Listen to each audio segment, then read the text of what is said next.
এক শহরে রামলাল নামের একটা লোক থাকত। তারপর রামলাল নিজের পুরনো অটো বার করে আর ওটাকে আবার করে চালাতে শুরু করে দেয়। সব কিছু ঠিকভাবে কাজ করছিল। তারপর একদিন রামলাল এক অনেক দূর জায়গায় যাওয়ার এক গ্রাহক পায় আর ওর বাড়ি ফেরত যেতে মধ্যরাত হয়ে যায়। তখনই রামলাল একটা মহিলাকে দেখতে পায়। ও খুবই সুন্দর দেখতে ছিল আর রাতে একলা দাঁড়িয়ে ছিল। এত রাত্রে কে দাঁড়িয়ে আছে? দাঁড়াও দাঁড়াও, মনে হচ্ছে কোনো প্যাসেঞ্জার। চলো, ভালোই হলো, যেতে যেতে একটা প্যাসেঞ্জার পেয়ে গেলাম। আর রাস্তায় কোথায় নামানোর হলে বসিয়ে নেব। তারপর রামলাল অটোটাকে মহিলাটার কাছে নিয়ে গিয়ে দাঁড় করিয়ে দেয়। কোথায় যাওয়ার আছে? যেখানে তোমার যাওয়ার আছে ওইখানে। আমি নিজের বাড়ি যাচ্ছিলাম। তোমায় যদি রাস্তায় কোথাও ছেড়ে দিতে হবে তো আমি ছেড়ে দিতে পারি। যা পয়সা উঠবে দিয়ে দিও। আমার যেখান অবধি তুমি যাচ্ছ ওইখান অবধি যাবার আছে। আরে এ কি বাবা, ঠিক আছে, উঠে যাও।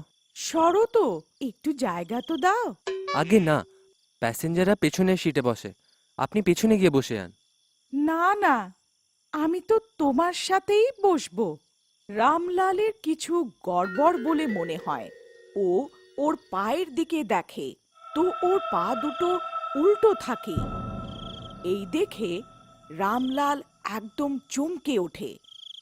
ও অনেক ঘাবড়ে যায়।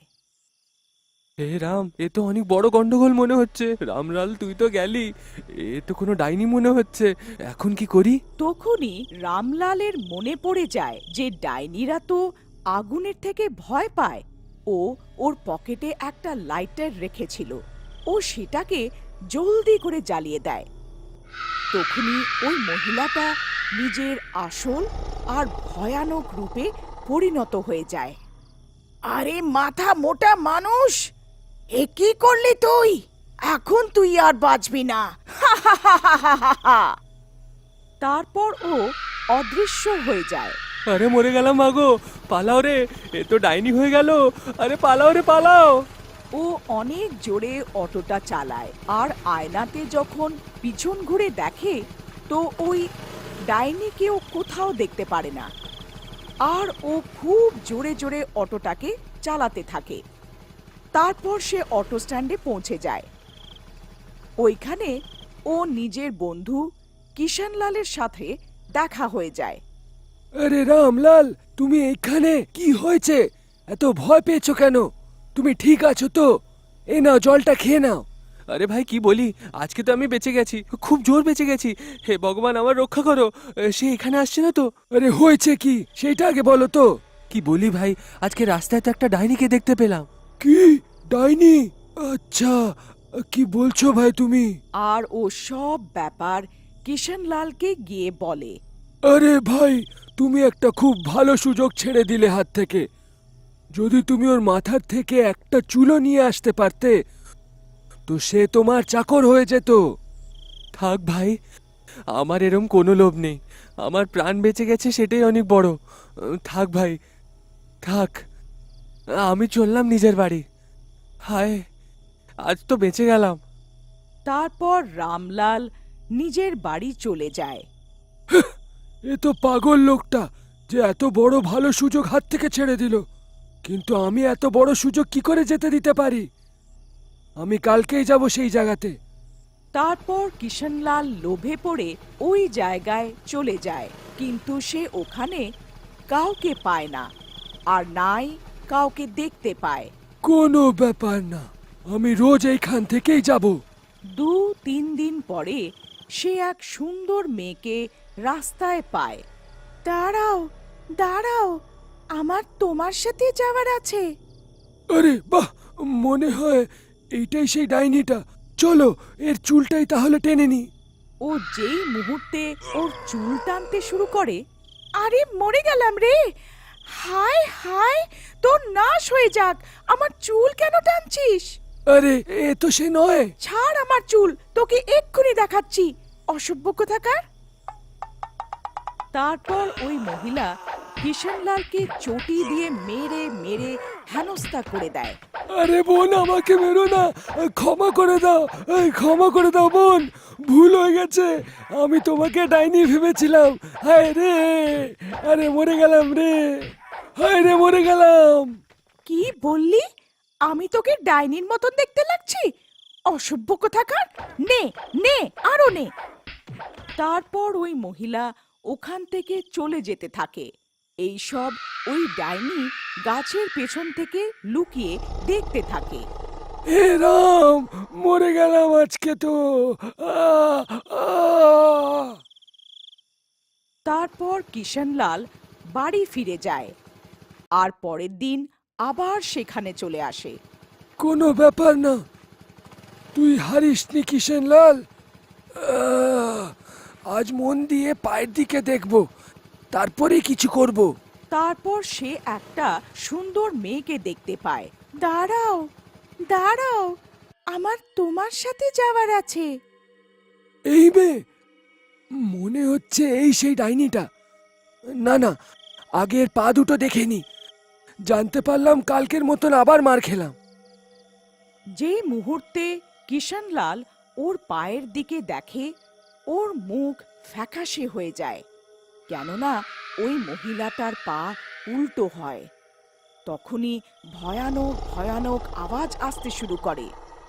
কিষানলাল অনেক ভয় পেয়ে যায়। হ্যাঁ, বলুন, আপনার কোথায় যাওয়ার আছে? তোমার সাথে বসে যাওয়ার আছে। দেখো, আমি এই হীরের হার তোমাকে দেব। হ্যাঁ হ্যাঁ, দিয়ে দাও, এই হার আমায় দিয়ে দাও। কিষানলাল ওর থেকে ওই হারটা নিয়ে নেয় আর ওর চুল টানার জন্যে যে মুহূর্তে হাত বাড়ায়, ওই ডাইনি নিজের আসল রূপে এসে যায়।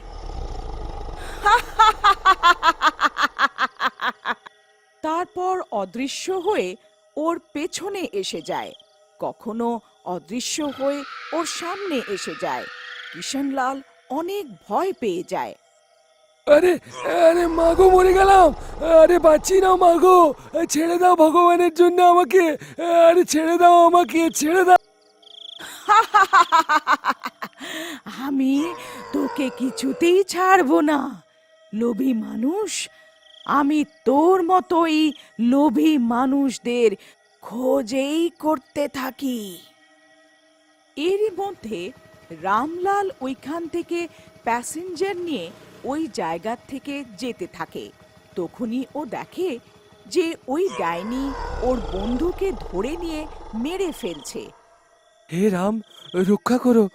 ডাইনি বোন, এ তুমি কি করছো? একে ছেড়ে দাও, এ আমার বন্ধু। আপনি এখানে লোকেদেরকে ধরে ধরে কেন মেরে ফেলেন? আমি এই অসভ্যকে কিছুতেই ছাড়বো না। আমি প্রতিশোধ নিচ্ছি। একবার একটা লোক আমাকে লুট করে এখানেই মেরে ফেলেছিল। তার জন্যেই আমি এখন এর মতো লোভী আর অসভ্য লোকেদের মেরে দিয়ে খেয়ে ফেলি। আমি একে কিছুতেই ছাড়বো না। কি, তোমার সঙ্গে এরম হয়েছিল? এটা তো খুব দুঃখের কথা, কিন্তু আমি তোমার কাছে প্রার্থনা করছি যে তুমি একে ছেড়ে দাও আর শান্ত হয়ে যাও। এরপর থেকে আর কখনো এমনি করবে না। ডাইনি বোন, আজ থেকে এরম করব না, ক্ষমা করে দাও। ডাইনি রামলালের ভালো মানুষই দেখে ওর কথা মেনে নেয়। রামলাল, তুই একটা ভালো মানুষ।